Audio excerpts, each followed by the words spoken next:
A recent study shows cases of ADHD in adults between the ages of 30 and 49 have nearly doubled just between the years 2020 and 2022. Valley News Team's Kirsty Bidet looks into why we are seeing this type of increase. I was homeschooled, so I wasn't in a classroom where I think some of these things would have popped out earlier. But when I got to college, when there were deadlines and expectations, that's when I was like, oh, I can't. That's Grace Brennan, who sought help after a career change took them from a high-paced work environment to a more relaxed desk job.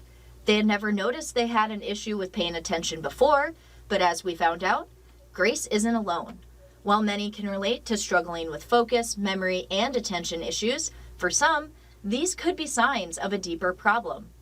A recent study done by Epic Research reveals that ADHD diagnoses increased in almost every age group, and for women in two specific age groups, diagnoses have doubled. Dr. Kohlhase, a clinical psychologist at Essentia, explains why the timing of the research makes sense. With the onset of the pandemic, that it really forced some people to seek that help that maybe they would have really benefited from years ago.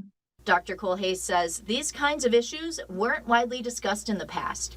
And as someone who was diagnosed with ADHD at the age of 29, Brennan says, I think it doesn't hurt to check. And if it's not that, maybe it's something else. I think the more you know about yourself and how you work, the more successful you can be in the things you enjoy and the things you want to do. Unfortunately, there remains a stigma around mental health services. Dr. Kohlhase also mentions that many with an ADHD diagnosis could already be diagnosed with illnesses like anxiety and depression. Reporting with Valley News Live, Kirsty Bidet.